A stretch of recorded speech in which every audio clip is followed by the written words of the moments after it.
الله الرحمن الرحيم سبحانك لا علم لنا إلا ما علمتنا إنك أنت العليم الحكيم۔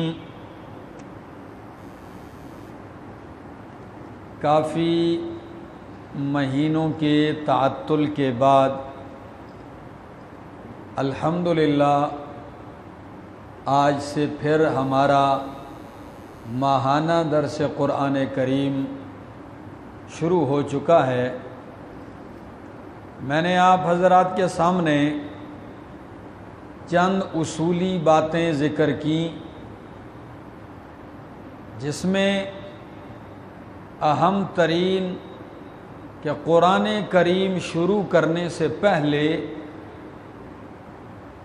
کچھ اصول اور مبادی ذکر کیے جاتے ہیں، جن کو سمجھنے کے بعد قرآن کریم کے مضامین سمجھ میں آتے ہیں اور تفسیر سمجھ آتی ہے، آسان ہو جاتی ہے۔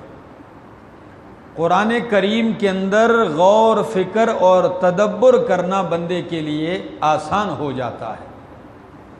ان میں سے چونکہ تعطل کافی رہا تو میں ان کا نچوڑ ذکر کرتا ہوں کہ آج تک جو ہم نے پڑھا تو کیا پڑھا 6 درسوں میں۔ تو سب سے پہلے قرآن کریم کی تعریف، کہ ہم جس کتاب کا آغاز کر رہے ہیں یہ قرآن کریم کیسی کتاب ہے، اس کا تعارف کیا ہے۔ تو قرآن کریم کی مختلف آیات سے جو تعریف اخذ کی علماء نے وہ یہ تھی کہ قرآن کتاب عربی لا ریب فیہ انزلہ اللہ تعالی الی محمد بوحی جلی وہو المکتوب فی المصاحف المنقول الینا نقلا متواترا بلا شبہۃ۔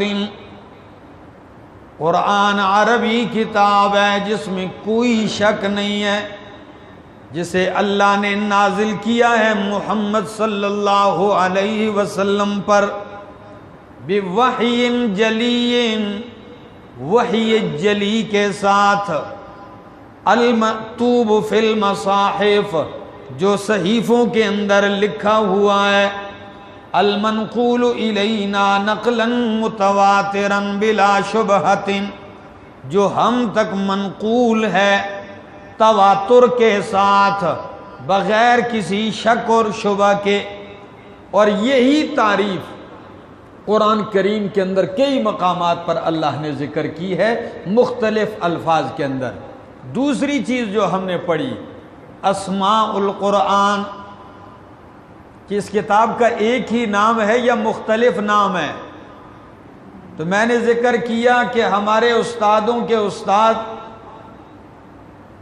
شیخ القرآن مولانا محمد طاہر پنجپیری رحمہ اللہ وہ 60 سے زیادہ نام قرآن کریم کے ذکر کرتے ہیں، کہ قرآن کے اندر اللہ نے اپنی کتاب کے کتنے نام ذکر کیے؟ 60 سے زیادہ۔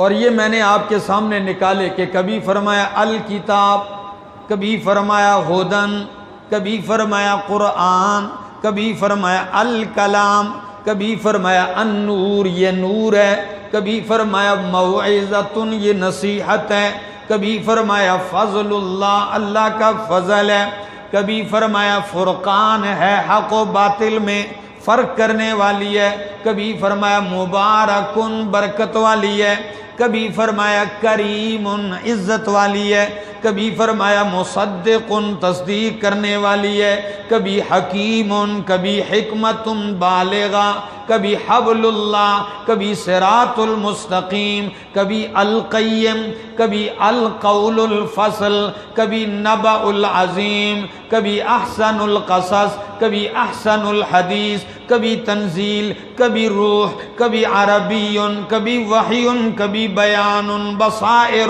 العلم، القول، العروۃ الوثقی۔ کتنے ناموں سے اس کو اللہ نے یاد کیا۔ اور آپ جانتے ہیں کثرت الاسماء تدل علی شرف المسمى، جس کے نام زیادہ اس کی عظمت و شرافت زیادہ۔ کثرت اسماء یہ کثرت شرف مسمى کے اوپر دلالت کرتے ہیں۔ مسمى بہت عظیم کتاب ہے۔ اور تیسری چیز جو ہم نے اس کتاب میں پڑھی جو شروع کرنے سے پہلے، وہ حکمت نزول القرآن، کہ اس قرآن کو نازل کرنے کی حکمت کیا ہے۔ میں نے بہت ساری حکمتیں آپ کے سامنے ذکر کی، ان میں ایک اخراج الناس من الظلمات الی النور، قرآن اس لیے آیا کہ اس کے ذریعے لوگوں کو اندھیروں سے نکال کر روشنی کی طرف لایا جائے۔ اس کے نزول کا مقصد، حکمت یہ ہے۔ نمبر 2، وَتَبْشِيرٌ لِّلْمُؤْمِنِينَ، کہ قرآن اس لیے آیا کہ مومنوں کو بشارتیں سنائے۔ وَتَنذِيرُ الْمُنْكِرِينَ، قرآن اس لیے آیا تاکہ منکروں کو ڈرائے۔ مختلف حکمتیں میں نے قرآن سے ذکر کی۔ کتنی باتیں ہو گئیں؟ 3۔ چوتھی بات کہ اگر یہ تینوں ذکر نہ ہو پھر کیا ذکر ہوگا آیت میں؟ تو پھر ذکر ہوگا، خطاب ہوگا کسی سے۔ قرآن میں کیا ہوگا؟ خطاب ہوگا۔ تو خطاب قرآن کن سے کرتا ہے؟ تو یاد رکھیے قرآن کے مخاطبین 4 گروہ ہیں۔ قرآن کتنے گروہوں سے خطاب کرتا ہے؟ 4 گروہوں سے۔ المشرکین، نمبر 2 اہل الکتاب، نمبر 3 منافقین، نمبر 4 مومنین۔ کتنے گروہ؟ آپ پورا قرآن کریم کھول کے دیکھ لیں، جب بھی قرآن خطاب کرتا ہے تو یا مشرکین سے یا اہل کتاب سے۔ پھر اہل کتاب کی 2 قسمیں، یہود یا نصارہ سے، یا کبھی قرآن خطاب کرتا ہے منافقین سے، کبھی قرآن خطاب کرتا ہے مومنین سے۔ اچھا، تو ہم پہلی قسم ذکر کرتے ہیں۔ میں نے ذکر کی کہ جب قرآن مشرکین سے خطاب کرتا ہے تو کیسے خطاب کرتا ہے؟ المشرکین۔ تو پھر میں نے اس میں ذکر کیا مشرک کسے کہتے ہیں، شرک کی تعریف کیا ہے؟ کسی کو اللہ کی ذات میں یا صفات مختصہ میں شریک کیا جائے، یہ شرک ہے۔ اس کی وضاحت ہو چکی ہے، خلاصہ لے کے آ رہا ہوں۔ اور اچھا، پھر یہ بھی ذکر کیا کہ مشرکین اور مومنین کا کن کن باتوں میں اتفاق رہا ہے، اختلاف ہوا ہے تو کس مسئلے میں ہوا ہے، اس مسئلے کی وضاحت آپ نے سن لی۔ اور اس کے ساتھ ان باتوں کا ذکر کہ شفاعت، چونکہ شرک کی بات چل رہی تھی، تو شفاعت کی کتنی قسمیں ہیں، ہم کون سی شفاعت کے قائل ہیں، اور مکے کا مشرک کون سی شفاعت کا قائل تھا۔ پھر ہم جس شفاعت کے قائل ہیں اس کے لیے کیا کیا شرطیں ہیں۔ ہم کہتے ہیں شفاعت نبی کریں گے، امام الانبیاء کریں گے، شفاعت مومن کے لیے کی جائے گی، کافر مشرک کے لیے شفاعت نہیں ہوگی، اور شفاعت اللہ کے حکم سے ہوگی۔ کس سے؟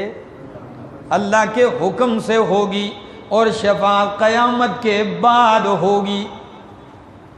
یہ ساری تفصیل پڑھ لینے کے بعد پھر ہم نے یہ ذکر کیا کہ شرک کی قسمیں کتنی ہیں۔ یہ بھی ہم نے پڑھا کہ موٹی بڑی قسمیں شرک کی 2 ہیں، شرک اعتقادی اور شرک فعلی۔ ہری پور والوں سن لو، شرک کی کتنی قسمیں ہیں؟ 2 قسمیں ہیں بڑی۔ شرک اعتقادی، جس شرک کا تعلق بندے کے عقیدے کے ساتھ ہو، عقیدے میں شرک۔ تو عقیدے میں جو شرک ہے، میں نے کہا اس کی 4 قسمیں ہیں۔ اللہ گواہ ہے کیا محنت کی ہے ہمارے شیوخ نے، یہ میرا کوئی کمال نہیں ہے، یہ تو ہم انہی سے پڑھا ہوا سبق دہرا رہے ہیں، کیسے کڑیاں ملا ملا کر قرآن کی طرف لے جایا جا رہا ہے، سٹیپ بائی سٹیپ۔ شرک کی 2 قسمیں بڑی، اعتقادی اور فعلی۔ پھر اعتقادی کی 4 قسمیں ہیں، شرک فی العلم، شرک فی التصرف، شرک فی الدعا، شرک فی العبادت. کتنی؟ پہلی قسم شرک فی العلم، کہ بندہ یہ عقیدہ رکھے کہ اللہ کے سوا فلاں فلاں بندہ یا فلاں فلاں شخصیت کوئی بھی ہو اللہ کے ساتھ، اللہ کے علاوہ وہ عالم الغیب ہے، اسباب ظاہریہ کے بغیر سب کچھ جانتا ہے، مکمل غیب کا علم ہے اس کے پاس، میری ہر حالت سے وہ واقف ہے. یہ شرک ہے، کیونکہ عقیدہ قرآن کا یہ ہے کہ عالم الغیب صرف اور صرف اللہ ہے. اس کی تفصیل میں کر چکا ہوں. نمبر 2 شرک فی التصرف. جب آپ کسی کو عالم الغیب سمجھیں گے تو آٹومیٹک آپ دوسرے سٹیپ پہ جائیں گے، اس کو متصرف بھی سمجھیں گے کہ جب یہ علم غیب رکھتا ہے تو یہ تصرف بھی رکھتا ہوگا، اختیار بھی اس کا چلتا ہوگا، یہ کھوٹی کھری بھی کرتا ہوگا، یہ بگڑی بناتا بھی ہوگا، یہ بنی بگاڑتا بھی ہوگا، یہ مقدر سنوارتا بھی ہوگا، یہ بھی کرتا ہوگا، یہ بھی کرتا ہوگا.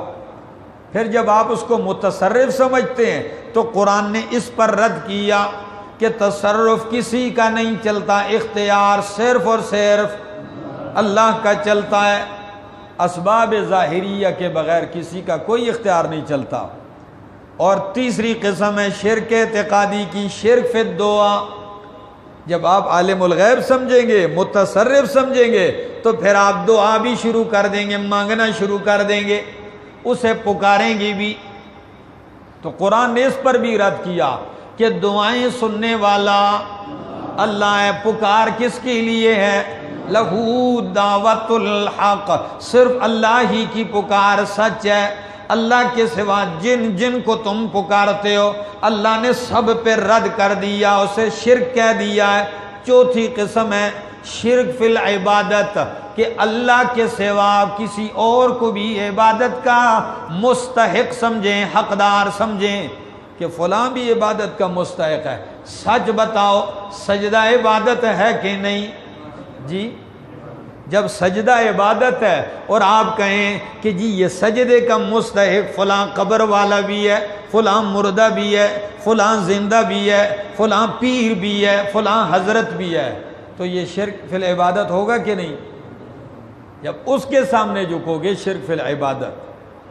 تو اللہ نے رد کیا کہ عبادت صرف اور صرف کس کے لیے؟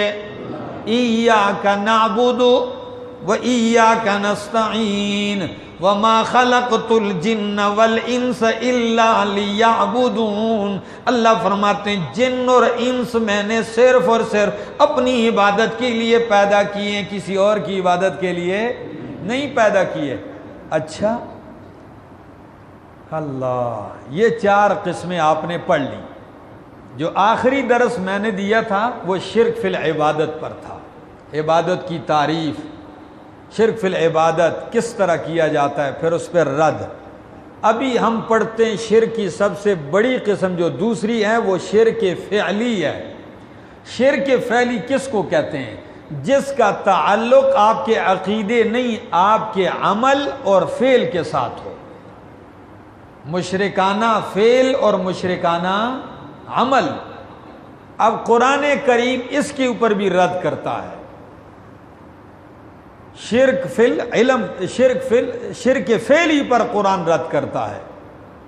شرک فعلی جس کا تعلق آپ کے فعل اور آپ کے عمل کے ساتھ ہے. اب یہ کیسے اس کی تفصیل ہوگی؟ مفسرین ہمارے شیوخ لکھتے ہیں کہ شرک کے فعلی کی 2 قسمیں. کتنی قسمیں ہیں؟ 2 قسمیں ہیں.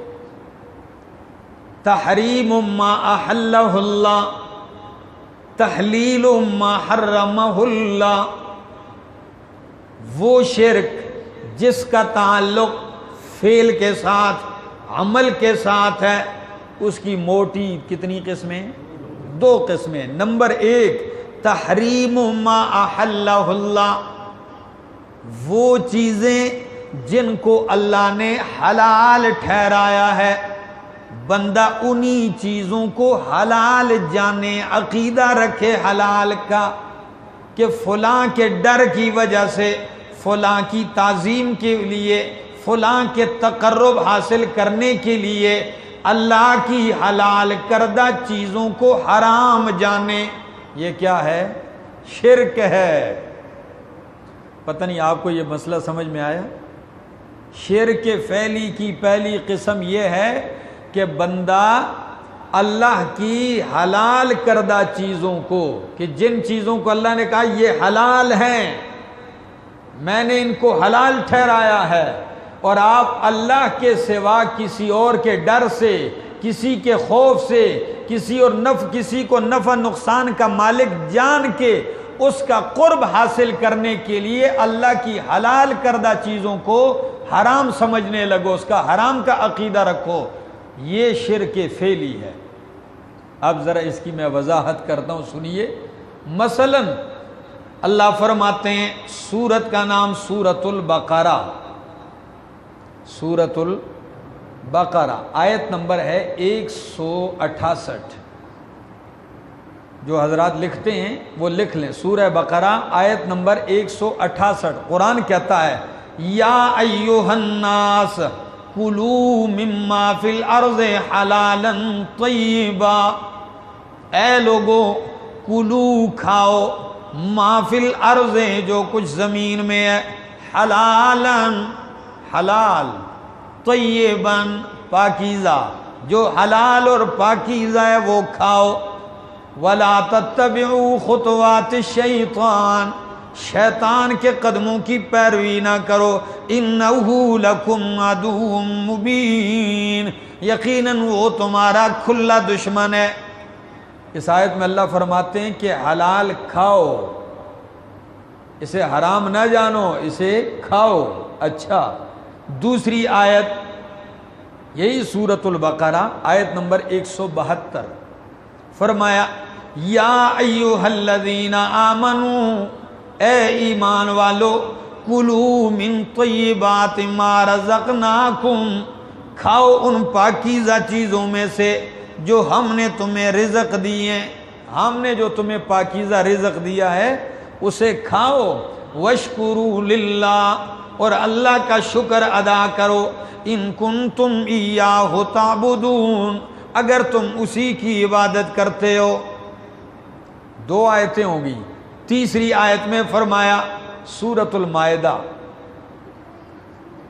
سورۃ المائدہ بالکل ابتدا ہے، فرمایا یا ایھا الذین آمنوا، اے ایمان والو، اوفوا بالعقود، عہد و پیمان کو پورا کرو، احلت لکم بہیمۃ الانعام، تمہارے لیے چوپائے مویشی حلال کر دیے گئے ہیں، الا ما یتلی علیکم، ہاں حرام وہی ہے جو تم پر تلاوت کی جائیں گی۔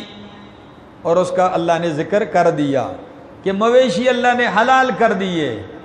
اب میں جب ورقہ الٹوں گا تو آپ کو حقیقت سمجھ میں آ جائے گی کہ شرک فعلی کیا ہے۔ اللہ، اب مشرکین نے اس کے مقابلے میں کیا کر رکھا تھا کہ اللہ فرماتے ہیں یہ چیزیں حلال ہیں، کھاؤ۔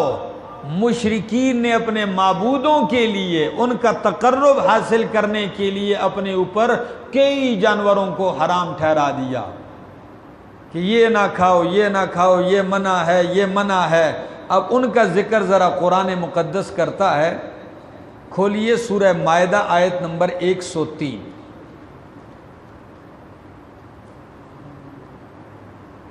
سورہ مائدہ آیت نمبر 103۔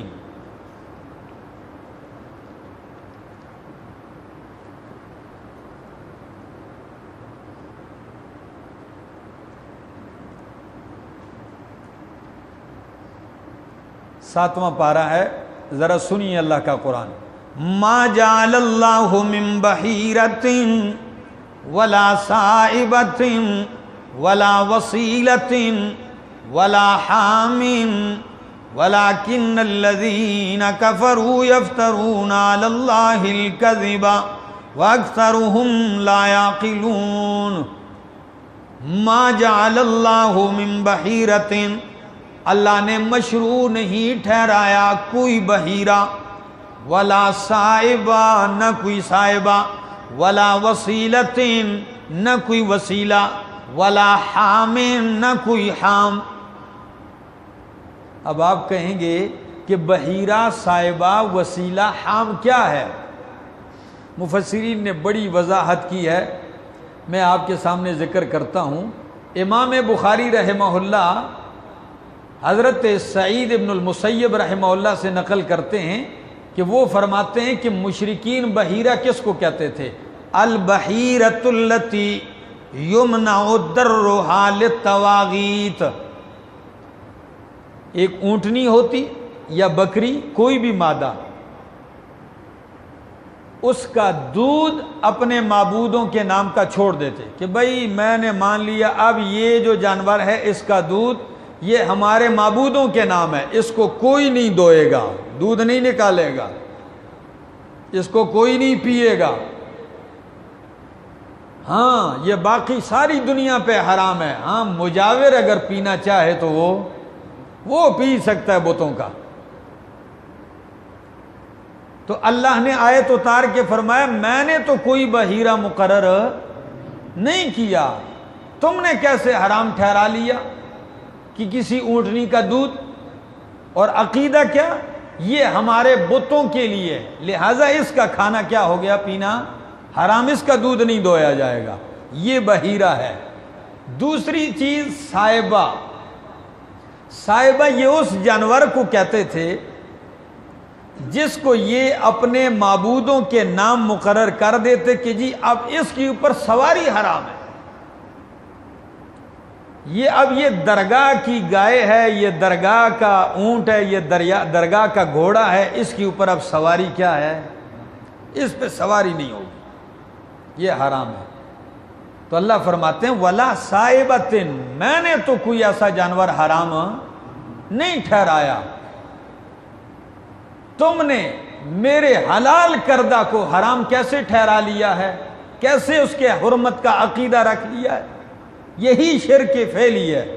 اور تیسری چیز ہے وسیلہ۔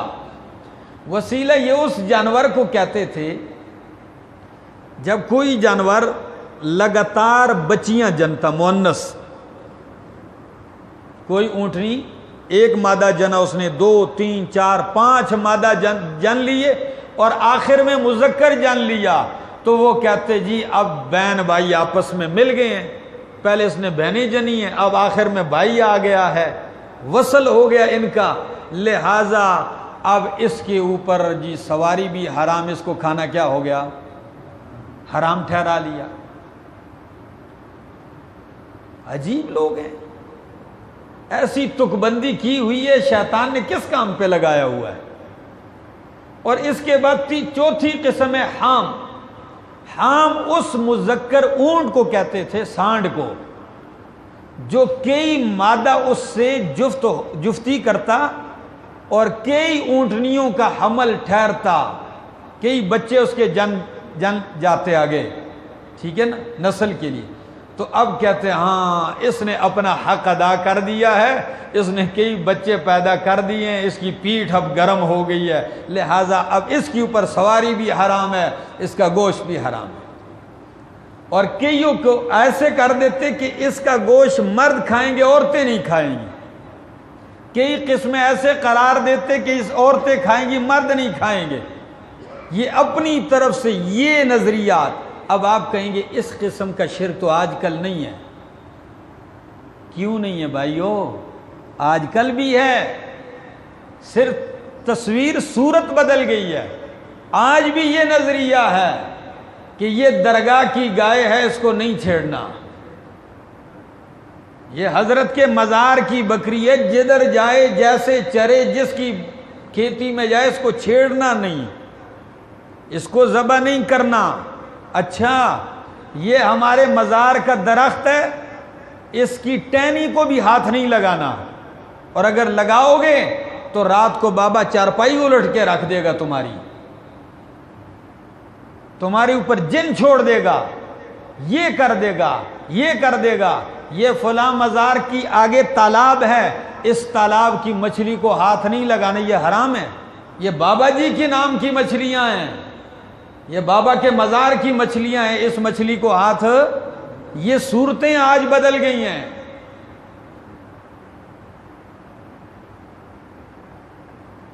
شرک ہو رہا ہے. قرآن کریم نے اس پہ رد کیا ہے اور اس انداز سے کیا کہ جو اللہ نے حلال کر دی ہیں چیزیں وہ غیر اللہ کے تقرب کی وجہ سے، غیر اللہ کے ڈر کی وجہ سے، غیر اللہ کو نفع نقصان کا مالک سمجھنے کی وجہ سے حرام ٹھہرا لینا شرک ہے، پہلی قسم. اور آپ کو یہ بھی بتا دوں کیونکہ یہ طریقہ کار اللہ نے مقرر کیا تھا. اللہ نے فرمایا جانور تو حلال ہیں لیکن جب حالت احرام میں ہو تو پھر حلال جانور بھی ذبح شکار نہیں کر سکتے ہو حالت احرام میں، حلال جانور کا بھی. حرم میں گھاس بھی نہیں کاٹو گے، حرم کا درخت بھی نہیں کاٹو گے. تو انہوں نے حرم کی طرح الگ حرم بنا لیے ہیں. عجیب بات ہے، حرم وہاں ہے، ایران میں بھی حرم بن گیا. ہم ویڈیو دیکھتے ہیں کہتے ہیں جی میں حرم میں آ گیا ہوں. یہ حرم کس نے بنایا؟ مختلف حرم بنائے ہوئے ہیں، مختلف درگاہوں کے حدود حرم مقرر کیے ہوئے ہیں. اس حدود کے اندر یہ کام منع ہے، حرام ہیں. یہ سارے شرک ہیں. غیر اللہ کے لیے عقیدہ رکھتے ہوئے ایسا کرنا کیا ہے؟ شرک ہے. اور اسی کا نام ہے شرک فعلی. قرآن کریم نے اس پر رد کیا ہے. مشرکین مکہ ان کے اندر اس کا ایک بہت بڑا رواج تھا. اللہ رب العالمین ہمیں شرک کی ان تمام قسموں سے نجات نصیب فرمائے. یہ چونکہ درس کا آغاز تھا اور کافی تعطل کی وجہ سے میں نے چاہا کہ آپ کے سامنے پورا ایک نچوڑ اور خلاصہ بھی پیش کر دوں. آگے جو ہم درس دیں گے انشاءاللہ وہ ہوگا مشرکین کی کتنی قسمیں ہیں. تو 4 قسمیں ہیں. کتنی قسمیں؟ مشرکین بالعباد الصالحین، جو اللہ کے نیک بندوں کو شریک ٹھہراتے ہیں وہ مشرک. مشرکین بالملائکہ، جو فرشتوں کو اللہ کا شریک ٹھہراتے ہیں ان کی اوپر تردید. اور تیسری قسم مشرکین بالکواکب، جنہوں نے سیاروں اور ستاروں کو اللہ کا شریک بنایا ان پہ رد. اور چوتھی قسم مشرکین بالجن، جنہوں نے جنات کو اللہ کا شریک بنایا ہوا ہے. آج بھی کہتے ہیں فلاں کے پاس جن ہے، کیا جن عالم الغیب ہیں؟ آج بھی لوگ جنوں کو عالم الغیب سمجھتے ہیں. تو ان کے اوپر رد ہوگا انشاءاللہ اگلے درس میں. اللہ سے دعا ہے اللہ عمل کی توفیق عطا فرمائے، اللہ قرآن کریم کی سمجھ نصیب فرمائے. ایک درخواست کرتا ہوں آپ حضرات سے. میری کوشش یہ ہوتی ہے کہ میں تیاری کر کے آپ کے سامنے یہ ایک خلاصہ اور نچوڑ پیش کروں تاکہ اس سے پہلا مقصد میرا اپنا فائدہ ہے کہ میری اپنی اصلاح ہو جائے، آپ اپنی آخرت سنور جائے اور آپ لوگوں کی آخرت سنور جائے اور یہ امت تک یہ خیر پہنچ جائے. انشاءاللہ جب اس کے بعد ہم قرآن کریم کھولیں گے تو پھر وہاں زیادہ نہیں، ہم اشارہ کہیں گے یا شرک فعلی کا رد ہے، یہاں شرک فی العلم کا رد ہے، یہاں شرک فی التصرف کا رد ہے. ٹھیک ہے نا؟ تو جب میں یہ کہوں گا تو آپ کے ذہن میں یہ سارا خلاصہ گھوم جائے گا.